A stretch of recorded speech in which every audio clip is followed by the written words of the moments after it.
आपके लिए जनता के लिए क्या सुझाव है?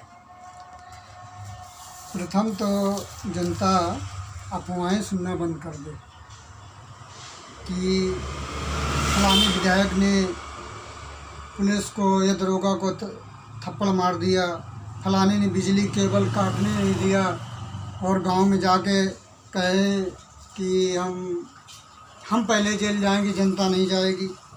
इस तरह की जो अफवाहें जनता सुनती रहती है, ये सुनना बंद करे। कोई कहता है कि ये सरकार बहुत अच्छी थी, पिछली सरकार बहुत अच्छी थी। इस तरह के तमाम भ्रांतियाँ पार्टी के लोग डालते रहते हैं जनता के बीच में। उन्हीं के कार्यकर्ता, उन्हीं के चाटुकार लोग जो जिनका उन पार्टियों से, उन नेताओं के माध्यम से खर्चा चलता है, नशा पत्ती उनको मिलता है, वो अफवाह डालते रहते हैं। तो ये अफवाह सुनना बंद कर दे जनता पर प्रथम तो, तब वो सच निर्णय कर सकती है कि हमें क्या करना चाहिए। दूसरी बात, राम राज लाना है तो त्याग करना पड़ेगा। यदि हम अच्छा समाज चाहते हैं, अच्छी व्यवस्था चाहते हैं, हमारे लिए रोजगार हो, न्याय हमको समय पे मिल सके, हमारे जो संसाधन हैं वो उनका समय पे क्रियान्वयन हो, और जो भी सरकार काम करती है वो उसका कार्य ईमानदारी से हो, ये सब हमें यदि देखना है तो ये बात हमें हटानी पड़ेगी कि अगर सरकार 10 रुपए का नमक बांटने लगती है तो पूरा गांव पहुंच जाता है, लाइन लगा लेता है। वो 10 रुपए के चक्कर में, 10 रुपए के लाभ की वजह से अच्छे अच्छे लोग वहाँ लाइन लगा लेते हैं कि फ्री मुझे मिल रहा है। तो ये फ्री का जो एक मिलता है, तो ये दिमाग में रख लेना चाहिए कि सरकार कहीं पैसों का पेड़ नहीं लगा है, वो आपके ऊपर एक बेरहमी से जो टैक्स लगाती है, महंगाई बढ़ाकर वो वही आपको घुमा फिरा के आपको देती है। कुछ लोगों का थोड़ा सा लाभ दिखने लगता है, और कुछ लोग तो जो ईमानदारी से जीवन जीना चाहते हैं, जो हर क्षेत्र में अपना टैक्स देते हैं, ईमानदारी से काम करते हैं, ईमानदारी से जीते हैं, उनका डबल हमेशा घाटा होता है। और जो ये तीसरा पक्ष है, वो लोग हैं जो ये चाहते हैं कि मुझे तो पानी फ्री मिल रहा है, मुझे तो बिजली फ्री मिल रही है, और मुझे तो राशन फ्री मिल रहा है, मुझे तो गैस फ्री मिल रही है। वो लोग भी अपनी गलतफहमियां हटा दें, उनको भी कोई इस तरह का लाभ नहीं मिलता है जो वो सोच रहे हैं।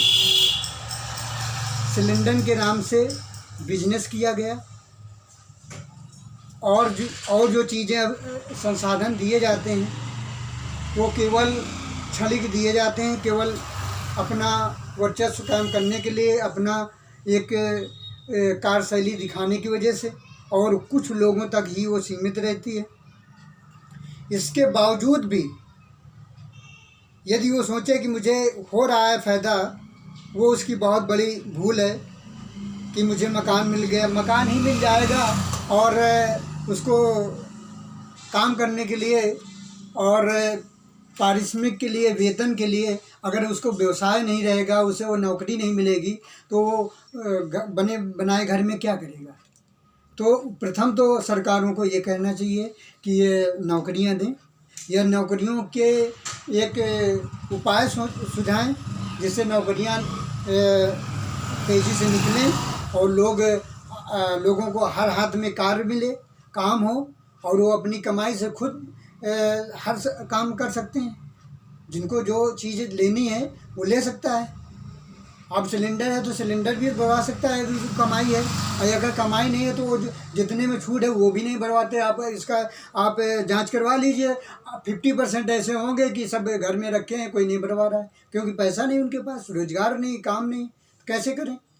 इसके बावजूद भी आप सोचिए कि जिन्हें लगता है कि ये हमें फ़ायदा हो रहा है, वो अपनी दिमाग में ये रख लें कि अपनी कमाई का 25 से 50% हर साल वो सरकार को टैक्स या महंगाई के रूप में दे रहा है। क्योंकि हर एक बड़ा परिवार प्रति वर्ष लाख 2 लाख का उत्पाद खरीदता है, कुछ न कुछ काम करता है। जैसे अब साधारण सी बात है कि आप गाड़ी में जाते हो, रिश्तेदारों या शादी ब्याह में जाते हो या अन्य कार से जाते हो, पेट्रोल डलाते हो तो 50 रुपये सरकार खुद शुद्ध ले लेती है और 50 रुपये कंपनी अपना काम करती हैं। तो वो तो आपका 100 रुपये में तो आप 50 तो अपना वही स्वयं ले ही लिया।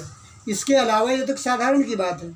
आप मकान बनाओगे, कोई प्लास्टिक बर्तन या अन्य चीज़ें या दवा या कोई ऐसी चीज़ें लोगे, मकान के बनाने वाली चीज़ें या घरेलू कुछ उपयोग की जो चीज़ें लोगे तो उनमें अनाप शनाप महंगाई बढ़ी हुई है और उनको टैक्स पड़ रहा है।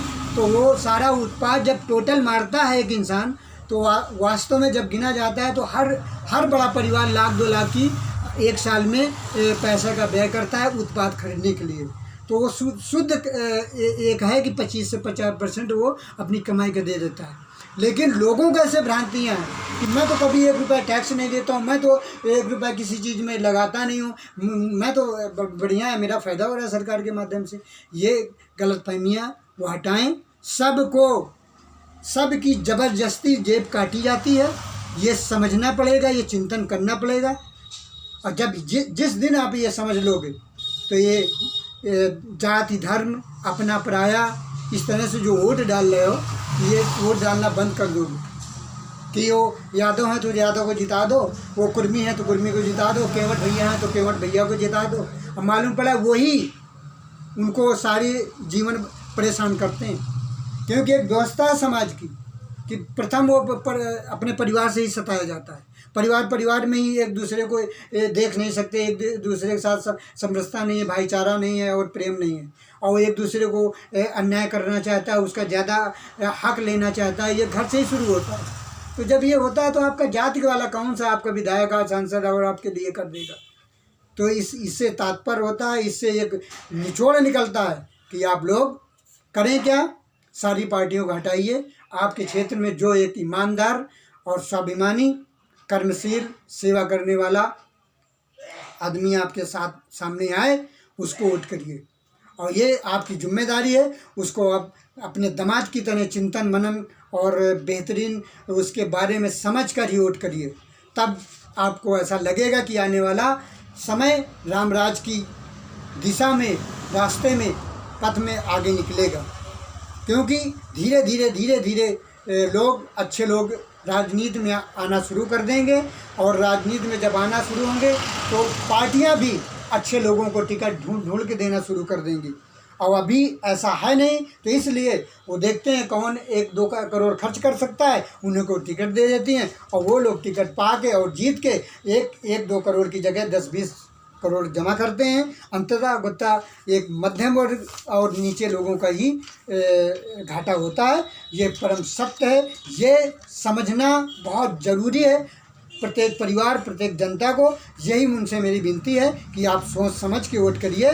कोई भी हो, किसी भी जाति का हो, और बिल्कुल गरीब से गरीब को एक बार करके वोट करिए। इसलिए करिए कि यदि वो बेईमानी भी करता है, करोड़ों रुपए जमा भी कर लेता है, कोई बात नहीं, वो गरीब था, कम से कम उसके जीवन में एक समृद्धि आ गई, एक संपन्नता आ गई और एक थोड़ा सा लेवल में आ गया है, कोई बड़ा घाटा नहीं होगा।